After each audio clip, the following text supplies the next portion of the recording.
Frieren Beyond Journey's End, written by Kanehito Yamada and illustrated by Tsukasa Abe, was originally published in Weekly Shonen Sunday in April 2020, with an adaptation from Studio Madhouse airing in fall 2023. The story follows Frieren, a long-lived elf.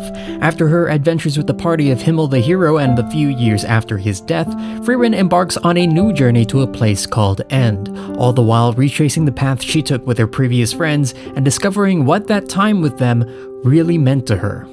I love this series. It's a comfy little story that on the one hand warms me up from the inside and on the other fills me with existential dread. We'll get to that, but first, I just want to talk about the show. This is not a fast-paced story by any means. There are beautiful action set pieces if you're looking for that, but those are definitely not the point, and you can even see that in the premise. The thing most adventure stories like this would focus on, defeating an evil demon lord or something, that already happened. The series really lives up to its title, going beyond the journey's end. Here we're focused on much more mundane things, interactions with people, reflecting on the past, the physical journey itself. I think director Keiichiro Saito does a wonderful job of capturing the energy of a laid-back slice-of-life series punctuated by moments of intensity. I shouldn't be too surprised though, he previously directed Bocchi the Rock, a series I love and can't stop thinking about. The general feel and mood of both series are very similar in that way. But there is an aspect of the manga that's a bit harder to adapt, and if I had to use a word to describe what that is, I'd say it's patience. This is something that has less to do with the story itself and more to do with medium.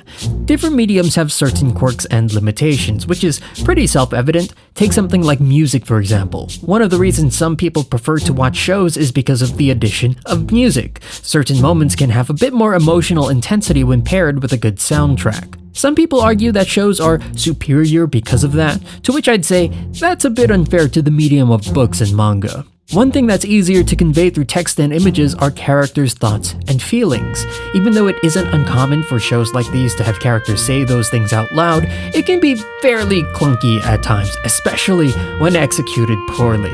It comes off as a lot more natural when we as readers have direct access to a character's mind. But the thing that's relevant to my feelings about Frieren have to do with pace. Pace is one of the biggest limitations of having something adapted for the screen, how quickly the story progresses, the length between scene to scene. It's a constraint of runtime because a movie or show can only go on for so long. Control of pace is an important aspect of movies or shows because once the pace is set, once it's put into the final product, it stays that way forever. The viewer is locked into a timeline set by the director or editor, and there's no way for the viewer to change that without breaking immersion. Things like pausing or fast-forwarding. Manga has a lot more flexibility in that respect. Readers can speed up, slow down, or completely pause without breaking the flow of the story. And the author has medium-specific tools that can influence how the reader reads. Page turns, white space, motion lines. All of these are tools an author can use to control the reader's tempo. That means if an author wants you to sit with an emotion, really draw out that experience, they can do so for as long as they like. The amount of time a reader can spend on a single panel is effectively infinite. So when I say Frieren as a story has a lot of patience, what I mean is that it's told in a way that tries to get the reader to slow down. A lot of panels have very little to no motion, and there are pages where nothing of note really happens. That might sound like a complaint, but it really isn't. I like that. Seeing what are essentially snapshots of the characters' daily lives fills me with feelings of nostalgia? Melancholy? I don't really know how to describe it. It's the feeling I get when looking through an old scrapbook and seeing moments frozen in time. It's as if I'm peeking into the past from a distance. Frieren asks you to sit with its characters, to savor little moments for as long as possible. When I'm reading, sometimes it feels like I'm floating from panel to panel, suspended in time. As much as I love the show, this is just something that would be impossible to adapt. You could do something like a montage to replicate that pace to some extent, but it just doesn't have the same impact. Because again, scenes in movies and shows can only last for so long. That isn't to say that I think the manga is better than the show. Screen media has its own advantages. More dynamic action scenes, evocative soundtracks, but the gentle stillness of the manga is something I really appreciate. It leaves a lot of room for reflection. And that's what this series wants us to do. It wants us to reflect on our lives. To me, this isn't a story about magic or fantasy, it's a story about change and how it feels to get older.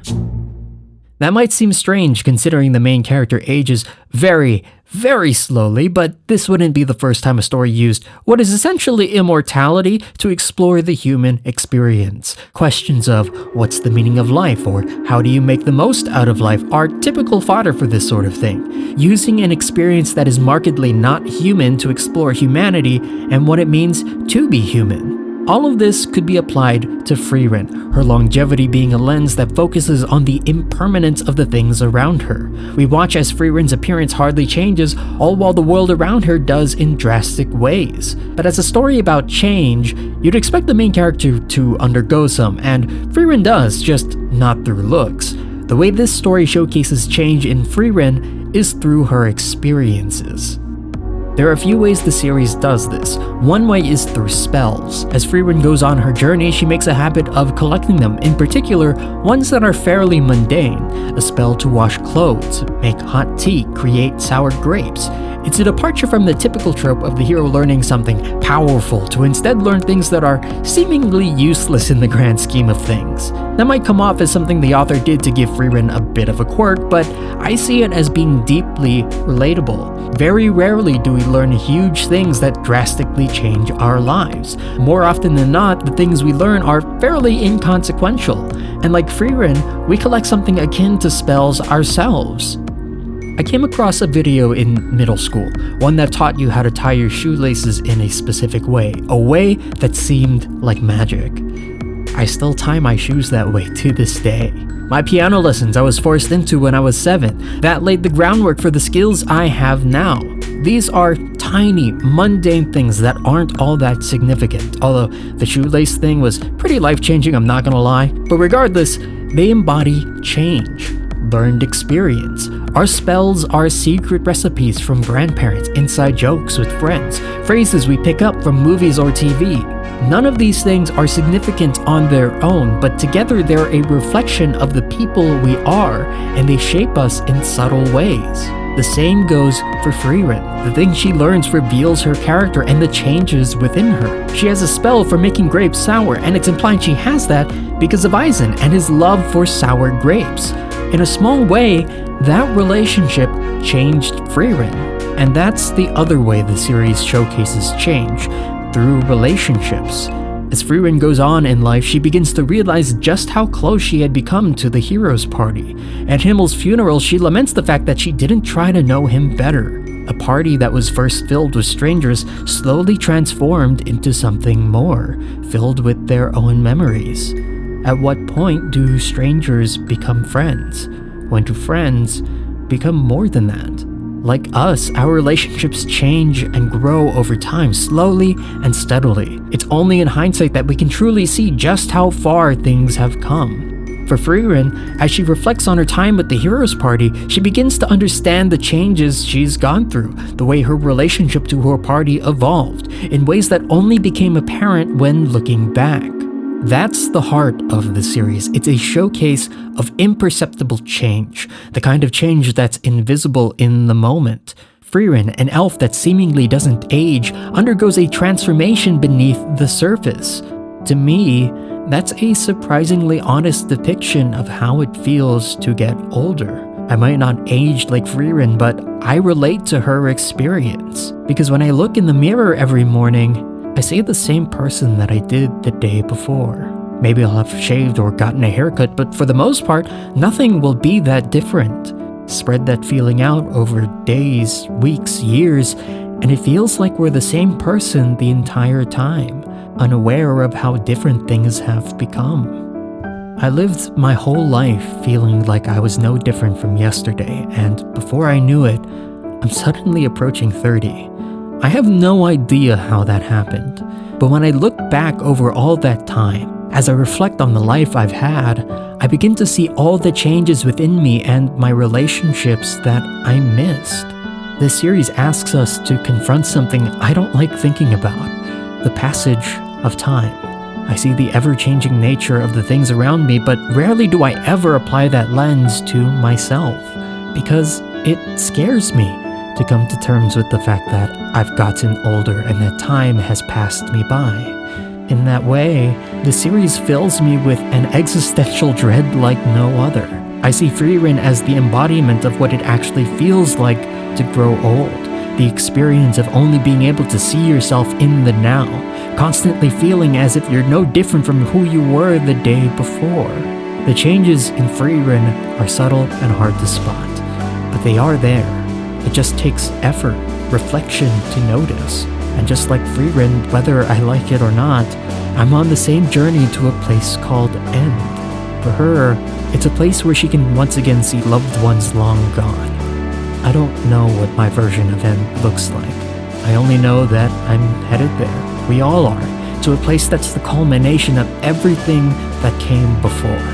Perhaps it's willful ignorance on my part to be blind to the changes in me. Part of me wants to hold on to the idea that I have all the time in the world to do the things I want. To change means to grow, and grow older. An acknowledgement of the finite time we have. Mortality is scary, so I try to keep it out of my mind. But in doing so, I wandered through life. There are years I barely remember, days blur together. I let time pass me by without realizing just how precious that time is. Acknowledging that I've changed, that I've gotten older, it terrifies me. But in running from that truth, I became oblivious to things that mattered, and now those things are gone. Moments that would be endings, times with loved ones that would be the last. Getting older terrifies me, but this series makes me confront that I didn't hold on to those precious moments, and that's mortifying more than anything. But at the same time, the series gives me peace, a peace that comes from reflection. When Frieren ruminates on the past, the series asks us to do the same. It asks us to look closely at the tiny things that shape us, our skills, our relationships, so that we can understand how they brought us to where we are today. Everything I've done, everything I've learned, they brought me here to this moment saying these words. I'm here through my experience, all the little spells I've collected in life, pushing me to this place without me knowing where I'd be. That understanding grounds me. It makes me appreciate the journey I've been on. As Frieren continues on her journey, she will continue to change in invisible ways just like me. I'll continue collecting skills, habits, all my little spells slowly until I reach my end. And maybe when I finally reach that place, I can look back and appreciate how far I've gone, how different I am from before. I'll live each day thinking I'm the same as yesterday. But this series that I love so much helps me remember that we all change, eventually.